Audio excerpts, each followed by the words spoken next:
What is up, YouTube? Welcome back to the channel. We are filming a third video in a row. I don't know if they're all going to release on the same day, so you might be seeing this at a different day, but this is the third one in a row talking about the new banners.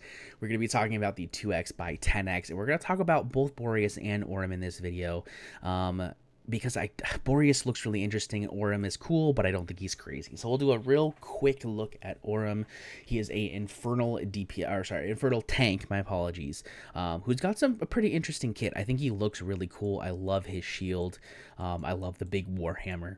Really cool aesthetic. Of course, I mean, the beard, right? Beard's always awesome. But let's talk quickly about him. So his talent increases crit rate by 15%. For every 5 crit hits landed with basic attack, trigger a hammer smash that deals damage to one target. If the smash hits only one target, the damage dealt will be increased to 200%. I think this is really nice. Being a tank that has some inbuilt DPS is always good, in my opinion. Kind of reminds me of, like, for example, Isolde, who has that max HP equals attack type thing, which is pretty cool. Basic deals damage to one enemy with a 40% chance to trigger a shield attack, which inflicts burning. We love burning. Burning's great. Passive. If the hero receives damage from attackers with burning, there's a 50% chance to retaliate to the attacker, dealing 100% damage. This goes up to 70% and 120%. I think this is really good, especially when you pair it with people who also have burning built into their kit. For example, Abomination, who does AoE burning, could make Orum actually work really well. Even if you're doing single target stuff, especially since she's also Infernal, Zillatu would be really, really good here, right? Because she's going to apply burning while in her ultimate, which is going to allow Orum to counterattack pretty reliably. Then we have the second passive. When deployed, gain crit rate increase, which is 20% crit rate, and grants all allies crit damage increase. This also increases the crit rate by 10%, the crit damage by 10%, and the duration by 10 seconds. So you've got 25 seconds of crit rate and crit damage boost, which is nice, and you definitely want to probably pair this with certain ultimates. So for example, because this is Infernal, a lot of his usage is going to be in the faction trials. So deploying him right before popping Zillatu and Setrum ultimates, for example, could be very, very powerful, giving you that extra boost of crit rate and crit damage.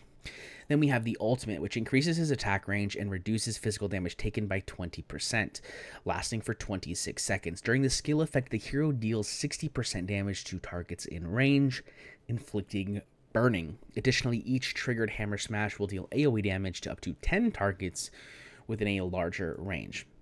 As a 1200 cost, drops down to 1100 with a 700 start, and that damage goes up to 30% physical damage reduction, and the 60% goes to 80% damage. So this is nice. He definitely feels like he is a sort of bruiser type champion, because he does feel like he has a decent amount of DPS in his kit. The main reason I think he's going to be someone you might want to pull for is because he is a better version of Titus, in my opinion. He's an Infernal tank, which I know that I'm at the point where I really need to build a tank for my Infernal faction trials, and I just really don't want to build Titus. So if I happen to pull this weekend and I happen to get Orum, I'll be happy. He does have a pretty large cost of 25, but not quite as large as Titus, so we'll take that. Quickly go over his awakens. Hammer smashes triggered by basic attack guarantee crit hits. We love that. Okay, he already has a lot of crit, so I don't think it's crazy. I definitely don't think he's worth A1ing just for that, because he's gonna have pretty high crit in general. Then his A3, required cost for the first deployment is -5. I'm assuming that this is because he has a buff on deployment. They don't want you to just be able to deploy him, remove him, deploy him, remove him, deploy him, remove him. However, it could be potentially that he becomes someone similar to that of Laurel, where you just place him for that crit damage boost. Not necessarily a bad option. However, he is very expensive, so it's on the fence, but I could see potentially some viability there. Having him have a 19 cost with, for example, a rapidity set could be interesting for sure. A4, 8% crit rate, and A5, when not in the fireball defense stance, attacking targets inflicting with burning will restore 50 rage for this hero.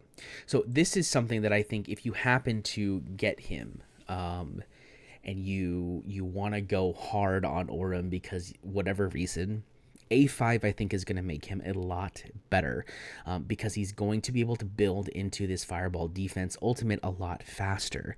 And this is going to make him, in my opinion, probably a pretty good powerhouse of a DPS champion while still being tanky like a defender. So definitely an interesting kit. I don't think you should pull for just him, but I do think he fits really, really nicely into that Infernal team. And of course, he's better than Titus, so we take those.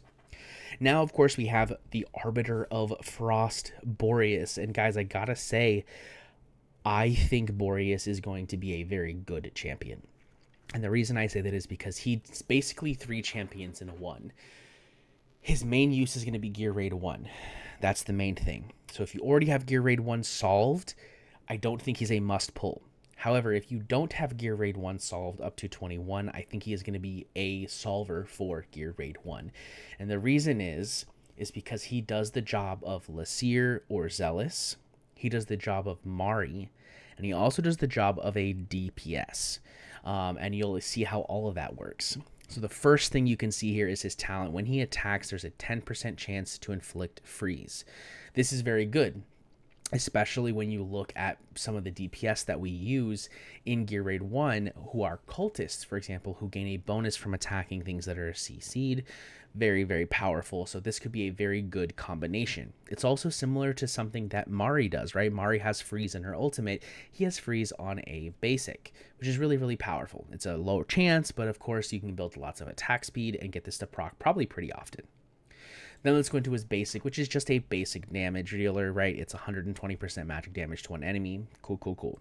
First passive, when enemies are inflicted with freeze, they will also receive anti-healing.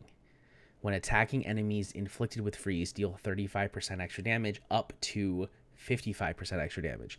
This is really powerful. The reason this is really powerful is because this freeze does not have to come from Borus. This freeze can come from anybody. So if you run Borus and Mari together, Mari's ultimate is now the same type of thing as a Lasir ultimate. This is crazy good in my opinion, okay? Crazy good. Then we have the second passive here. When deployed, it deals damage up to 10 enemies in range and inflict freeze on them. This effect triggers one time every 20 seconds afterward. During Eternal Ice Haven, the skill's trigger interval is reduced by an extra 10 seconds. And this, of course, goes up to, let's see, what is it, 19, 18, 17, 16 seconds. And I'm going to assume it also affects this right here. Maybe, I'm not 100% sure. But either way, it's going to proc pretty often, which is really cool. Again, freeze equals anti-healing equals Gear Raid 1 solved, right?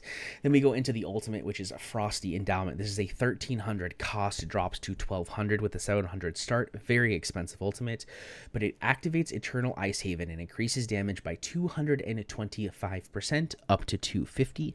Each attack will reduce the trigger interval of Frozen Purification by 1 second. This effect lasts for 26 up to 30 seconds.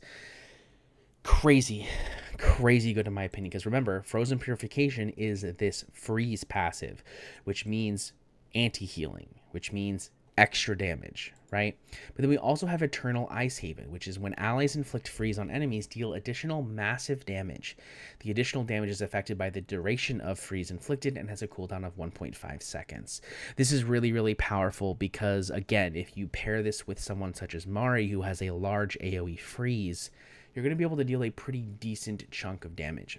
I think that Borus is going to be a phenomenal both DPS and just overall support for Gear Raid 1, because you're going to provide the ability to provide anti-healing, the freeze, which is going to allow you to keep your wall up longer, and he's also going to deal a good chunk of damage when paired with the right healers. Then let's go ahead and quickly talk about his Awakens, and then we'll wrap the video up. A1, during the ultimate, the trigger chance of the hero's talent increases by 40%, which means you have a 50% chance to freeze on basic. Very good, awesome, we love that. A2, 5% attack, great. A3, Frozen Purification damage is increased by 50%. So this is already 160 up to 200. So it goes up to 250% damage, which is pretty powerful. Then we have A4, which just increases rage regen, always good. And A5 increases the duration of the ultimate by 10 seconds. So instead of lasting for 30 seconds, it lasts for 40 seconds, which is just nice in general. But guys, I think that Borus is going to be phenomenal. I'm still unsure what I'm going to pull on this weekend. What I probably will do is pull for Gwendolyn.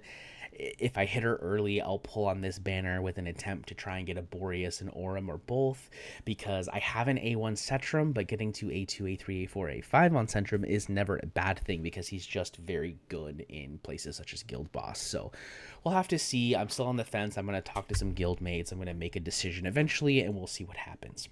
But guys, that's going to be it for me today. If you like this video, please don't forget to hit that thumbs up button. Let me know in the comment section down below if you're excited about Boreas or I think Orum's design is really cool. Still unsure if he's going to be a crazy good champion, but his kit seems interesting, and I would love to be able to play with him if I had the ability to. But guys, don't forget to hit that subscribe button. We got tons more content coming this entire week, and I will see you in the next one. Peace.